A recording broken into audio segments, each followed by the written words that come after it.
esas Cortes Supremas de Justicia al servicio de lo establecido, esa cohorte de políticos cooptados por el mundo periodístico neoliberal, sin los cuales ellos no pueden ir a ningún lado, van a estar siempre oponiéndose con el vértice de la Corte Suprema de Justicia a que la ley de medios se cumpla como corresponde. Porque cuando ellos la declararon constitucional, era un paso que quizás ingenuamente pensamos que era el último. Ellos sabían, los de la Corte, y lo entendieron muy rápidamente los de los medios dominantes, que había tantas instancias todavía. Ahí estamos, en este instante está totalmente empantanada la ley. El AFSCA está pidiendo que por lo menos Cablevisión no siga tomando socios, no siga tomando clientes, para ver si le pone un freno. Por supuesto que va a venir una cautelar diciendo que sí, que van a poder tomar lo que quieran. El panorama es muy triste, el panorama es muy doloroso. Yo estoy contento de tener ya unos cuantos años, porque si fuese joven estaría y lúcido y me doy cuenta de lo que pasa y querés luchar, pero ¿cómo se hace? ¿Cómo se hace? Desde los pequeños medios, siempre en los pequeños medios. Porque al gran medio tenés que acceder si no saben bien cómo pensás, aunque ahora ya están cuidándose mucho más. Hubo una época que en La Nación había periodistas de izquierda, trabajaban en La Nación. A lo mejor todavía queda alguno como resabio de todo aquello. No había tanta importancia, vos te atenías más o menos a la conducta del diario. Ahora yo creo que se cuidan de eso. Estoy seguro que no se entra sino mal. Pero suponete que entras, te mandan a hacer una nota. La nota es ir a buscar un barrio pobre para hablar de la pobreza. Y vos sabés todo lo que hay detrás de esa idea que ellos procuran llevar adelante, pero tenés que ir a hacer esa nota. ¿Cuál es el camino que podés recorrer? El de contaminarte lo menos posible y escribir a mitad de camino entre lo que tu conciencia te dice y te defiende y lo que la empresa quiere, para vos no perder el trabajo, porque tampoco es inteligente perder el trabajo a cada momento. Y por consiguiente la vida para los más jóvenes va a ser cada vez más dificultosa en el mundo periodístico, porque cada vez el poder va a ser más devastador. En este momento ellos no tienen piedad, no dejan pasar una, no dejan de mentir nunca, porque han perdido la vergüenza de mentir. Yo acabo de escribir un libro que se llama Mentime que me gusta, tomando 50 de las cientos de mentiras que han dicho en los últimos tiempos. Diariamente, lo que dicen los diarios en las partes más importantes de economía y de política se puede refutar. Así que yo no soy precisamente un optimista, pero debo contarles que peor estaba en 1997 cuando escribí el libro Un grito en el desierto, que es el episodio para mí más importante de mi vida profesional.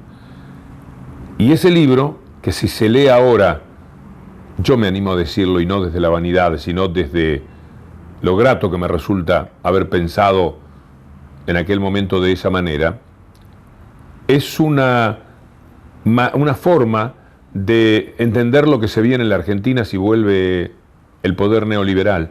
Es un libro muy útil para tener una radiografía de la Argentina y de América Latina de entonces.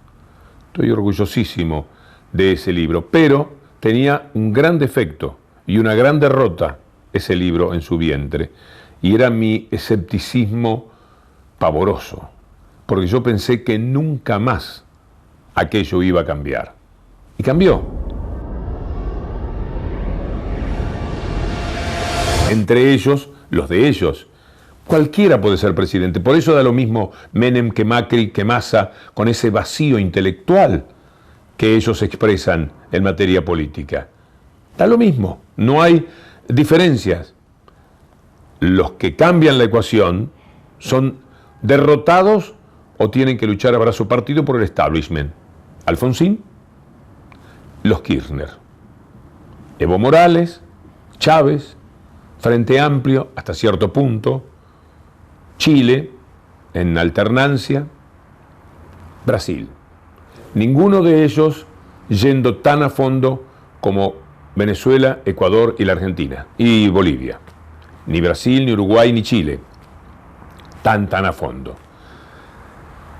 Entonces, ese mundo que cambió tanto en esta década es para mí, en cuanto a lo que yo pensaba, una observación fallida. Yo no pensé jamás que esto iba a pasar. Yo escribía en el libro, los presidentes no deciden nada, viene un señor, W. Spencer, se aloja en un hotel de retiro, en el piso 20, vienen los del mundo económico, le firman unos papeles de la deuda, el tipo pregunta por actitud amable, ¿quién está de presidente ahora? Sí, así está escrito en el libro. Porque eran ellos los que mandaban y yo pensé que iban a mandar siempre cuando este gobierno decidió, el anterior, pero siempre estamos en el mismo periodo, no ser manejado por el Fondo Monetario Internacional. Yo dije, ¿cómo? Cuando resolvió ir por el lado de los derechos humanos, cuando nos habíamos preparado para pensar que toda la vida iba a ser igual, que alcanzaba ya con el límite el juicio de las juntas, ¿cómo? Por supuesto que después vienen muchísimas discrepancias, porque este gobierno en su primera etapa se llevaba muy bien con Clarín. Y todo lo que se lleve bien con Clarín ha hecho un acuerdo con la mafia, porque de verdad Clarín es la mafia. Y ese acuerdo implica ceder cosas y recibir. Recibir la protección periodística y ceder, hasta que un día, por suerte, gracias a Dios, bendito sea ese momento, al poder real de los medios se le fue la mano en lo que le pedían al poder político.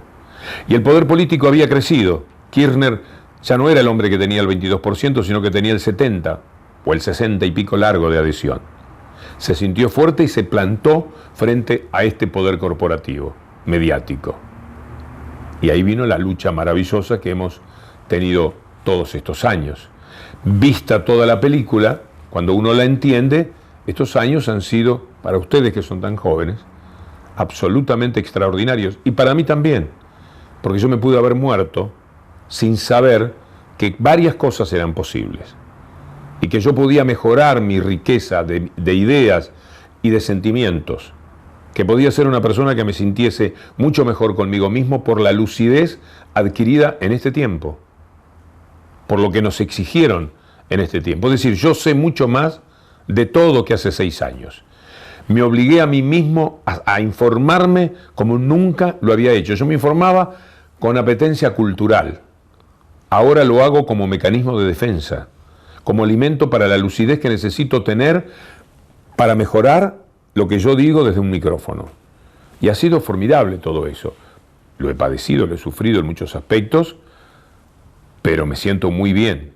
Pero es el final. Ustedes tienen un aprendizaje que ya no se va a ir. Ustedes saben lo que... Aquí no se hablaba nunca del poder real. El poder era el gobierno, era el poder político, porque el poder político, no lo veíamos, era una expresión del poder real. Entonces no había discusiones. Cuando vos discutías, siempre estábamos entrenados para hablar contra el gobierno. Y nos parecía que éramos valientes en la medida en que hablábamos contra ese poder y tomábamos distancia de él. Hasta que un día ves que el poder político puede ser la expresión del pueblo, que está en litigio permanente con la élite que ha dominado históricamente a esos pueblos y que se quedó con todo.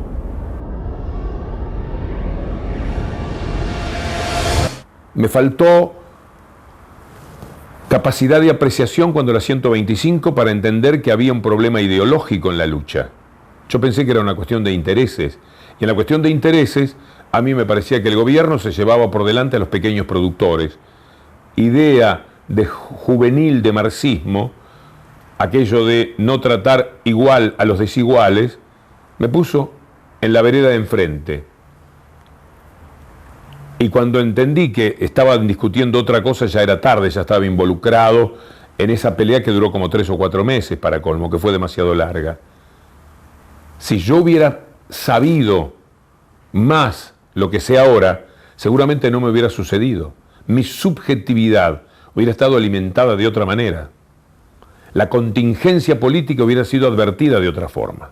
Bueno, esto que pasó en estos años es maravilloso, aunque un poquito tardío. Pero no tanto, como para no pensar desde el corazón de muchacho, porque son los jóvenes los que van a querer siempre un cambio. Los más grandes normalmente se van tornando conservadores, por eso se vuelven de derecha, por eso mucha gente de la izquierda pasa a ser de derecha y se vuelven para mí unos amargados conservadores que están defendiendo lo suyo, su quintita, no me molesten, y la derecha les viene bien, porque la derecha les aparta todas las molestias, les cuida mejor lo que han logrado. En cambio, las ideas de izquierda son ideas de muchacho, son ideas con rebeldía, la que sentís contra tus viejos, contra el presidente del club, contra el que te dice no pintes aquí, no camines por acá. Una rebeldía que a veces es tonta, pero a veces vale. Y que es una forma de vivir, la tienen los muchachos. Mi manera de sentir la vida todavía es de muchacho. Yo me siento más joven por dentro porque las ideas políticas me animan a pensar que el mundo debe ser cambiado. Y no porque a mí me va bien y no necesito prácticamente nada, yo quiera que no toquen el mundo. Pero si el mundo está bien para mí, yo sigo queriendo con todas las fuerzas de mi corazón que toquen el mundo, que recompongan el mundo. El mundo está dividido entre fuertes derechas e izquierdas más próximas al centro o más radicales. Y en todos lados es casi un 50 y un 50. Porque el 50% de la élite dominante está compuesto por ellos, por una clase media que se siente más cómoda con la derecha, y por pobres que no consiguen apartarse del mensaje de las corporaciones mediáticas. Los pobres juegan contra los pobres muchas veces. Los pobres traicionan a los pobres. Un pobre no puede estar de ninguna manera con un gobierno neoliberal que no quiera el Estado. El pobre tiene que estar con el Estado. Yo nací pobre, nací en una condición humilde. Sin el Estado no sería nada. Ni lo que dije en el último minuto sería capaz de decirlo porque no habría tenido la educación suficiente. Porque quizás hubiese terminado mi educación en el primario. Hice primario y secundario sin comprar un solo lápiz ni un cuaderno. Sin comprar un solo libro. Nunca supe que era necesario comprar, porque nunca tuve que hacerlo. Mis padres nunca tuvieron que hacerlo. La túnica era una cosa de mis padres. Todo lo demás me lo dio el Estado. Las vacunas cuando crecía, las que me hacían falta porque tenía crecimiento precoz, qué sé yo, todo. La jubilación de mis abuelos, que eran lecheros, mi abuelo y yo vivía con ellos.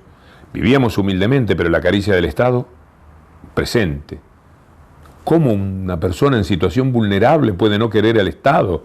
Es una locura. Fíjate el poder de los medios, porque aquí la elección tendría que ganarse 80-20, 70-30, a favor de los que quieren la inclusión y el Estado. Este es el resultado. No puede haber menos de 70 o 75 que no necesiten del Estado. Y el que levantó cabeza y no lo necesita él, tiene que tener hermanos y parientes y amigos que necesitan del Estado. Ese es el poder que tienen, inmenso. La clase media, que sobre todo si viene de la pobreza, rápidamente se olvida de eso.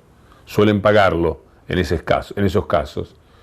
Y llegan al auto que nunca soñaron y a la moto que nunca soñaron, pero tienen una nueva problemática. Hay que comprar nafta para el auto que no soñaron tener, hay que pagar el seguro, hay que pagar la patente, tiene un costo, se te pincha una rueda, le haces un abollón, es un nuevo costo. Y vos te compraste el auto con 15.000 pesos por mes, más o menos, accediste, y vos seguís ganando la relación de 15.000 pesos por mes, pero tenés un presupuesto nuevo en tu vida al que no le alcanza con 15.000 pesos por mes. En esos casos tiene que jugar la gratitud y la lucidez. La clase media no siempre lo tiene. Gratitud y lucidez para saber de dónde viene y dónde está parado. Mecanismo extraordinario en la vida hasta para relativizar los problemas. Si uno tiene conciencia de su origen o de dónde estaba parado en el momento en que empezó a moverse el pelotón, posiblemente pueda ser más agradecido y más lúcido. El mundo está entonces dividido 50 y 50. En Uruguay, 52 a 50. En Estados Unidos van a ganar, espero que los demócratas, porque son mucho mejores que los republicanos, 52 a 50. En Brasil, 52 a 50. Estoy jugando con números. En todos lados, la división es derecha, izquierda y tajante.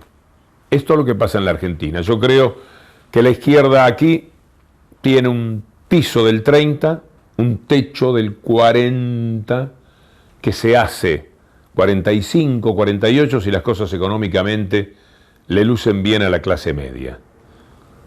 Si se juega recordándole con energía y precisión a la gente, si se consigue que se reflexione por parte de la gente sobre cómo han sido estos años y cómo pueden ser los próximos, los que vivieron los 90 no pueden olvidarse de aquello, y los próximos serán como los 90.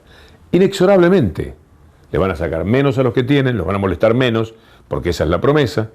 Al sacarles, no van a poder sostener ciertas prácticas inclusivas que se han dado.